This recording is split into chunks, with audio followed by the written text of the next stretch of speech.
বেদ পাঠশালা। রীতি দুয়ার তাও খুলে করো শ্রবণ, প্রভুরই এই বচন বেদ পাঠশালা। নমস্কার, শুরু করছি এক বাইবেল অধ্যয়নমূলক অনুষ্ঠান বেদ পাঠশালা। এই অনুষ্ঠানের মাধ্যমে আপনি জানতে পারবেন ঈশ্বরের বাক্য, পবিত্র বাইবেলের নিগূঢ় তত্ত্ব। তাহলে শুনুন আজকের অনুষ্ঠান বেদ পাঠশালা।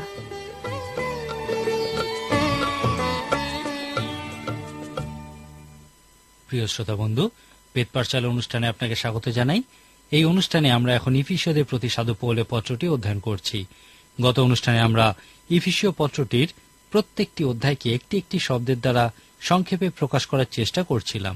যেমন প্রথম অধ্যায়টিকে ধ্যান করা শব্দটির দ্বারা সংক্ষিপ্ত করা যায়, তারপর দ্বিতীয় অধ্যায়টিকে মনে রেখো এবং তৃতীয় অধ্যায়টিকে প্রকাশ করা শব্দগুলির দ্বারা সংক্ষিপ্ত করা যায়। যেহেতু সাধু পৌল ইফিসে অনেকদিন ছিলেন, সেই জন্য তিনি তাদেরকে যে সমস্ত সুন্দর বিষয় শিক্ষা দিয়েছিলেন তাদেরকে তা ধ্যান করতে ও মনে রাখতে বলেছিলেন। এরপর 4 অধ্যায়টি অনেকের কাছেই খুবই পছন্দের একটি অধ্যায়, কারণ তাদের কাছে মনে হয় যেন এখানে সাধু পৌলকে কেউ প্রশ্ন করেছিলেন, তাতে কি হয়েছে পৌল? তারপর সাধু পৌল পবিত্র আত্মার অনুপ্রেরণায় তাদের প্রশ্নের উত্তর দিয়েছিলেন। 4 অধ্যায় 17 পদ থেকে সাধু পৌল এই পত্রটির প্রয়োগ বিষয়ক অংশটি শুরু করেছেন। সাধু পৌল খুবই সুন্দর এবং ব্যবহারিক একটা প্রতীক ব্যবহার করেছিলেন। এই 4 অধ্যায়ে সাধু পৌল মানুষের আচার ব্যবহারের বিষয়ে খুবই সুন্দর কিছু সত্য আমাদেরকে দিয়েছেন। এই 4 অধ্যায়টিকে সংক্ষিপ্ত রূপে সমাধান শব্দটির দ্বারা প্রকাশ করা যায়। এখানে সাধু পৌল বলেছেন, চিন্তা করুন, সকালবেলা আপনি ঈশ্বরের সান্নিধ্যে এসেছেন, আর আপনি আপনার পুরাতন জীবনের জীর্ণ বস্ত্র পরিত্যাগ করে নতুন জীবনের নতুন বস্ত্র পরিধান করেছেন। তিনি এই পুরাতন জীর্ণ বস্ত্র বলতে অজ্ঞতা, চিত্তে অন্ধীভূত হওয়া, কঠিন হৃদয়, অনৈতিক জীবনযাত্রা, শৈরিতা এবং সর্বপ্রকার অসুচি ক্রিয়া, যার মধ্যে ক্রোধ, মিথ্যাচার, সততার অভাবও অন্তর্ভুক্ত। ক্রোধের বিষয়ে সাধু পৌল বলেছেন, ক্রুদ্ধ হইলে পাপ করিও না। এখানে প্রকৃতপক্ষে সাধু পৌল বলেননি যে ক্রুদ্ধ হও। অনেকেই বলেন রেগে যাওয়ার অধিকার আমার আছে, কিন্তু সাধু পৌল প্রকৃতপক্ষে ইহা বলেননি। তিনি প্রকৃতই যা বলতে চেয়েছেন তা হল, তোমাদের ক্রোধ যেন তোমাদের পাপের দিকে না নিয়ে যায়। ক্রোধিত অবস্থায় সূর্য অস্ত যেতে দিও না। পরে তিনি বলেছেন, এই ক্রোধ হল পুরাতন জীবনের একটা জীর্ণ বস্ত্র, তাকে ত্যাগ করো। এই অংশের মূল বিষয়টি হল আমরা যেন আমাদের জীবনের পুরাতন জীর্ণ বস্ত্র ত্যাগ করি। সাধু পৌল আমাদের ক্রোধের প্রতি দোষারোপ করেননি, আবার ক্রোধিত হওয়ার অনুমতিও দেননি। তিনি বলেছেন, সর্বপ্রকার কটুকাটব্য, রোষ, ক্রোধ, কলহ, নিন্দা এবং সর্বপ্রকার হিংসেচ্ছা তোমাদের হইতে দূরীভূত হোক। একটা প্রবাদ আছে যে খালি কলসি বেশি আওয়াজ করে। এই পত্রে আমাদেরকে পবিত্র আত্মায় পূর্ণ হওয়ার নির্দেশ দেওয়া হয়েছে, আর যখন আমরা আত্মায় পূর্ণ না হয়ে খালি থাকি, তখনই আমাদের মধ্যে কলহ, নিন্দা, অভিযোগ, সমালোচনা ইত্যাদি আসে। সাধু পৌল এখানে ইহাই বলতে চেয়েছেন। 4 অধ্যায়ে সাধু পৌল বলেছেন, আমরা যদি আমাদের ক্রোধ চেপে রাখার চেষ্টা করি, তাহলে তা বিভিন্ন সমস্যার সৃষ্টি করে। সেখান থেকে তিক্ততা, হিংসা আসতে পারে। বিভিন্ন মানুষ ক্রোধ চেপে রাখার কারণে বিভিন্ন ভয়ঙ্কর সমস্যার সম্মুখীন হন। যে কোনোভাবেই হোক না কেন, ক্রোধ প্রকাশ পাবেই। বিভিন্ন মানুষের জীবনে ইহা দেখা যায়। যদি ক্রোধ যেভাবে প্রকাশ পাওয়া উচিত সেইভাবে প্রকাশ না পায়, তাহলে তা বিভিন্ন অস্বাভাবিক বা ভুল পথে প্রকাশিত হয়। একবার আমি একটা ঘটনা শুনেছিলাম।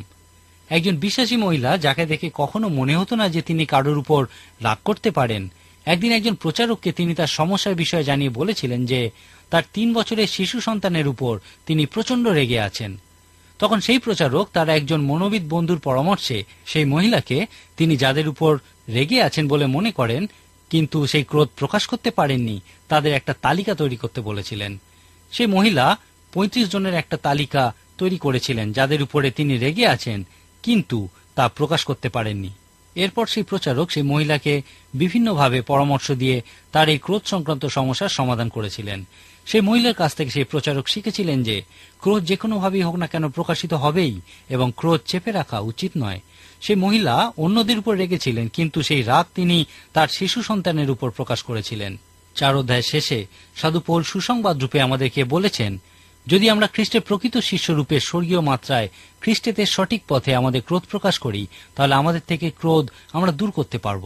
4 অধ্যায়ে সাধু পৌল পুরাতন জীবনের পুরাতন জীর্ণ বস্ত্র ত্যাগ করে নতুন জীবনের নতুন বস্ত্র পরিধান করতে বলেছেন।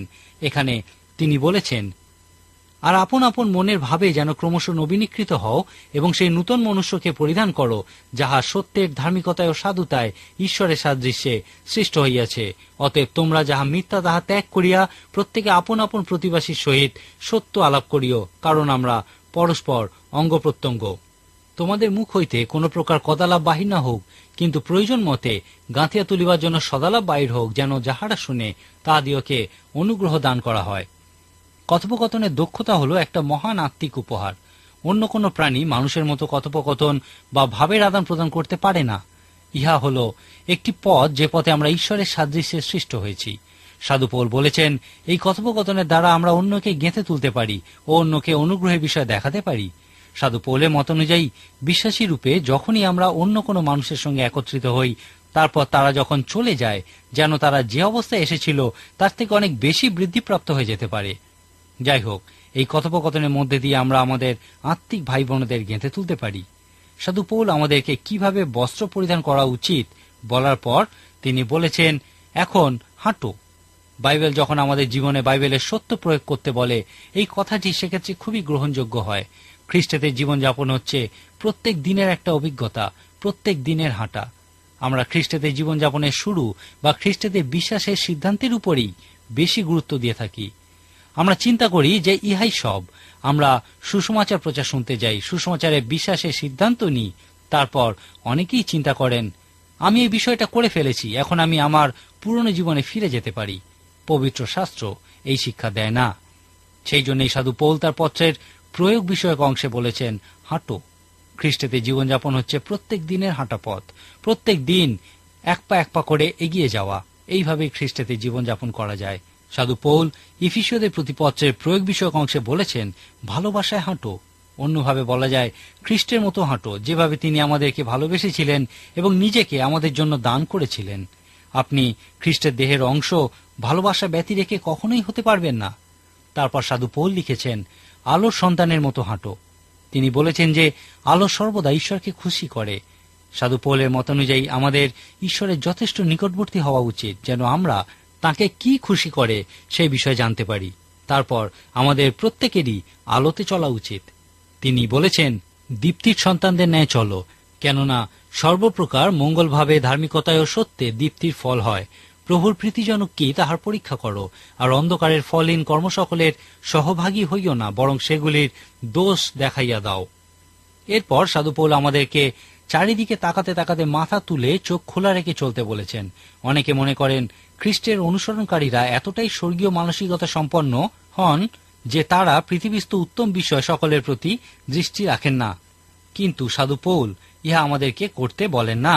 সাধু পৌল আমাদেরকে আরো বলেছেন যে সুযোগ কিনিয়া লও, কেননা এই কাল মন্দ। তিনি বলেছেন, অতএব তোমরা ভালো করিয়া দেখো কিরূপে চলিতেছ, অজ্ঞানের ন্যায় না চলিয়া জ্ঞানমানের ন্যায় চলো।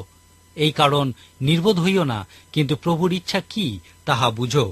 এই চমৎকার পত্রে সাধু পৌল বলেছেন যে আমাদের সেই স্বর্গীয় স্থানে খ্রিস্টেতে বসবাস করা উচিত। অনেকে বলেন ইহা সন্ন্যাসীদের মতো জীবনযাপন করার কথা বলে। সাধু পৌল কিন্তু ইহা বলেননি।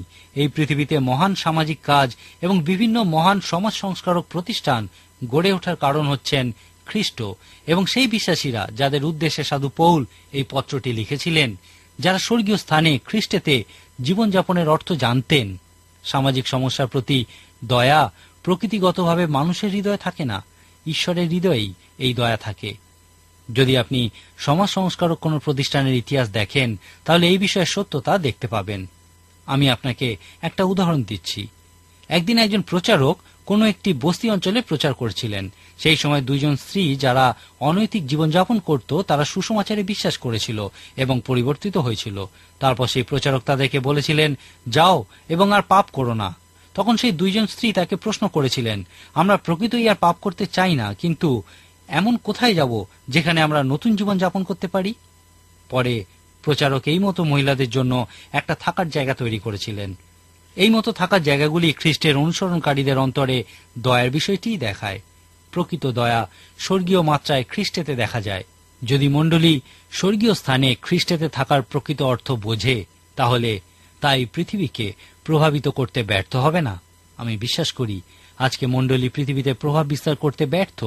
তার কারণ হল মণ্ডলী অন্যের কথা চিন্তা করে না এবং স্বর্গীয় স্থানে খ্রিস্টেতে জীবনযাপনের অর্থ বোঝে না।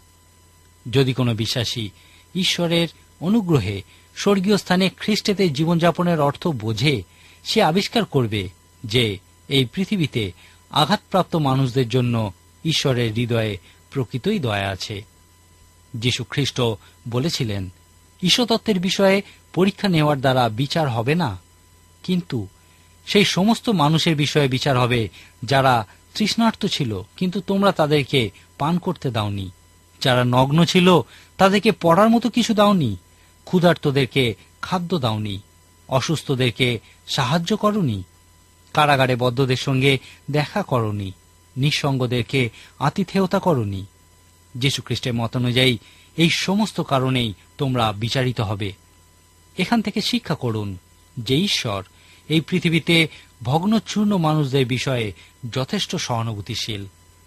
যদি আপনি খ্রিস্টে থাকেন, খ্রিস্টের হৃদয়ের সঙ্গে যদি আপনার হৃদয় একই রেখায় থাকে, তাহলে আপনার মধ্যেও অবশ্যই দয়া থাকবে। আপনি সেই গঠনকারী দয়া লাভ করবেন যা এই পৃথিবীর প্রয়োজনের বিষয়ে অনেক কিছু করতে পারে। যেহেতু আপনি স্বর্গীয় মাত্রায় জীবিত, সেই জন্য এই পৃথিবীর প্রয়োজনের উপর প্রভাব বিস্তার করতে ব্যর্থ হবেন না। এই জন্যই সাধু পৌল বলেছেন, নির্বোধ হইও না, কিন্তু প্রভুর ইচ্ছা কি তাহা বুঝো। এই প্রসঙ্গেই সাধু পৌল খ্রিস্টের অনুসরণকারীদেরকে বলেছেন, আর দ্রাক্ষারসে মত্ত হইও না, তাহাতে নষ্টামি আছে, কিন্তু আত্মাতে পরিপূর্ণ হও। এখানে ব্যবহৃত প্রকৃত গ্রিক ভাষার অনুবাদ করলে দাঁড়ায়, অবিরত পবিত্র আত্মায় পূর্ণ হতে থাকো। আমি আগেই বলেছিলাম যে ইহার অর্থ এই নয় যে সাধু পৌল পবিত্র আত্মাকে তরল কোনো বস্তুর সঙ্গে তুলনা করেছেন।